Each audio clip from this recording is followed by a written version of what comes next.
Garden Coordinator here for the North Texas Food Bank, and welcome to our third episode of Homegrown to Homecooked.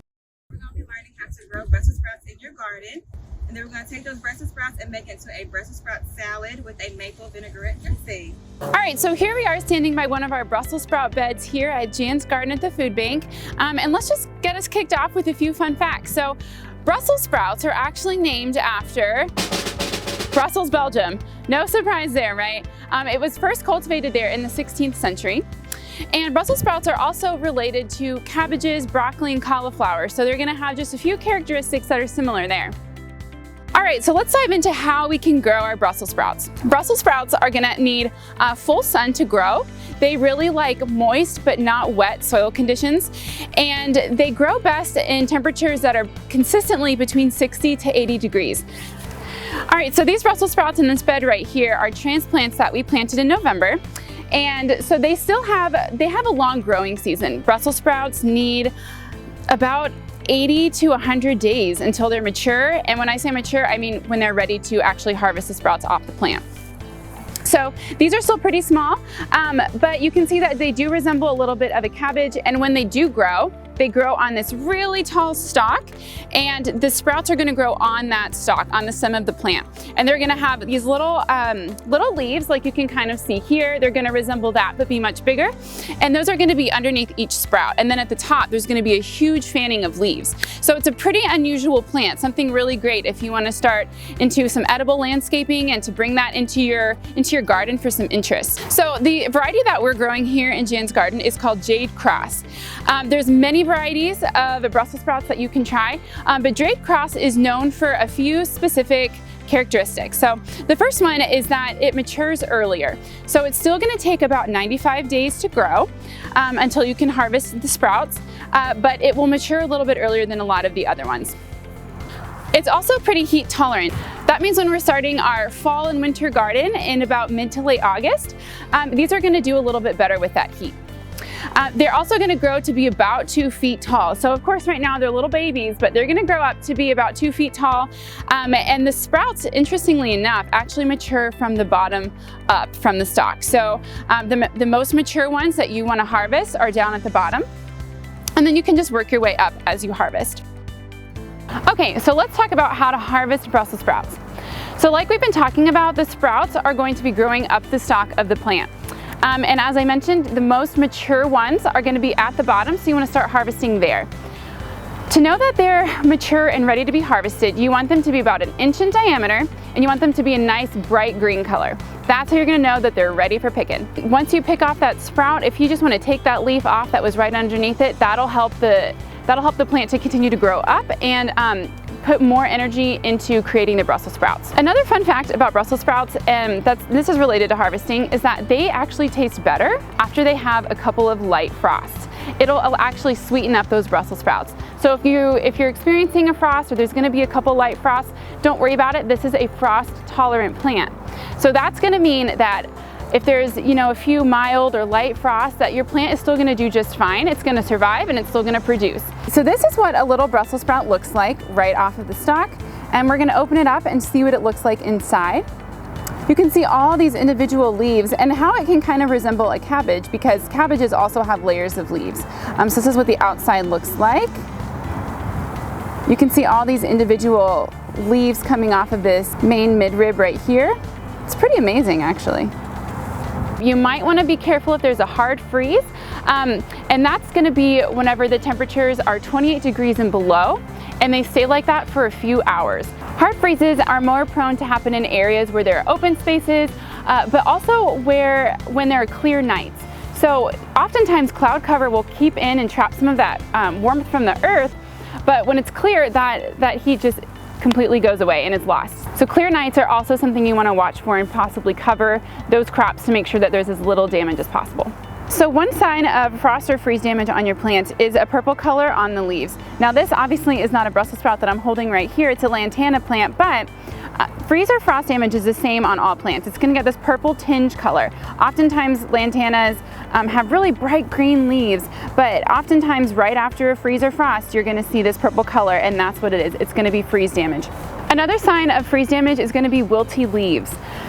This happens because the cells inside the plant leaves freeze, and then once it thaws out, it's already damaged the plant, so it looks really wilty. So these purple colors on your leaves, as well as wilty leaves, those are a sign of freeze damage.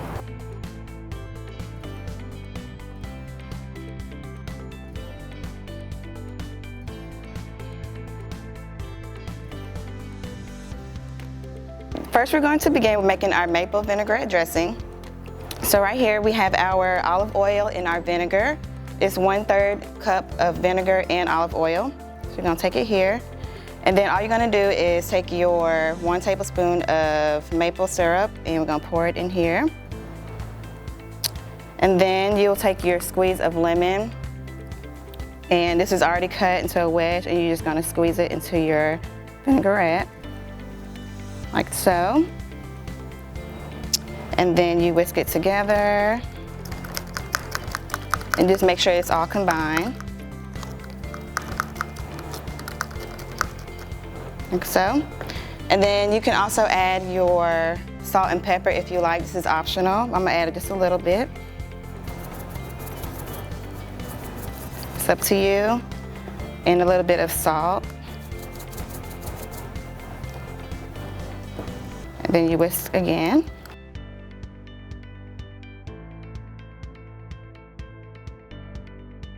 Then you're just gonna place that to the side.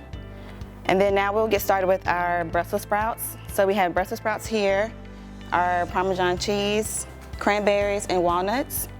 So we're gonna get started with shaving our Brussels sprouts. So what I like to do is I take out the outer layers of the Brussels sprouts just to make sure you get all those wilted leaves off, like so. And then you cut off the end of the Brussels sprout, and then I like to start on the outer layer, and then you cut thin slices like so. You make sure that they're as thin as possible.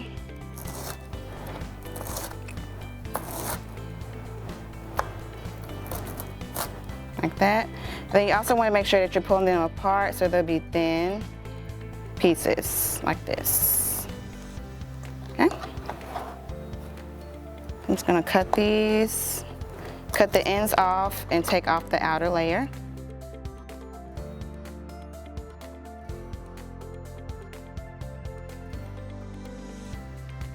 And Brussels sprouts are also great antioxidants, and they have plenty of vitamins and minerals that you need for a healthy diet. And this is great. You can add sunflower seeds to this, or you can add almonds. You can mix it up however you like. And also, if you're not used to using a knife, you can also use a food processor and just use the shredding blade that comes with it, and it might be a little bit easier for you to do and cuts out the time to shred your Brussels sprouts.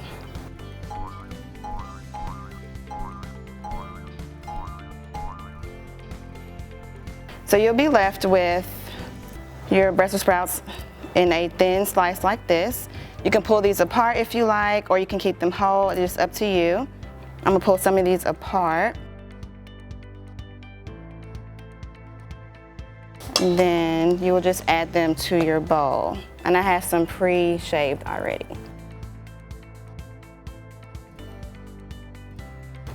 All right, so once you have your Brussels sprouts shaved, you can go ahead and add your Parmesan cheese,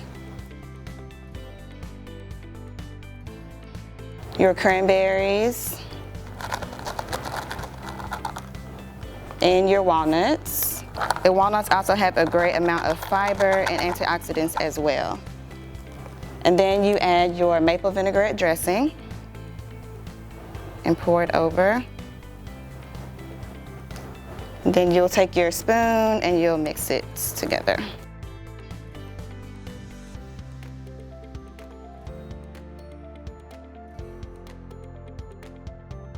So once you have that all mixed together, it should look like this, and you are done.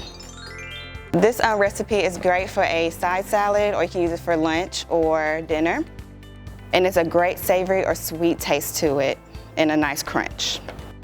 Right, so now that we're done, we've made our Brussel Sprout salad. I'm gonna have Emily here try it out for us and see how she likes it. This is the good part about being a gardener, is that you're always the guinea pig.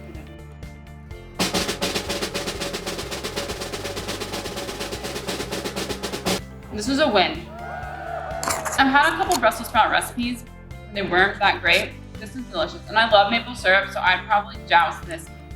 And the Parmesan cheese was really, really delicious in this too. Good. Mm-hmm. Also, if you don't like maple syrup, you can also just use the vinegar and the olive oil as well, and the lemon, and just leave out the maple syrup, and you'll be good to go. Thanks for joining us, y'all, for our third Homegrown to Home Cooked, and we hope to see you next time.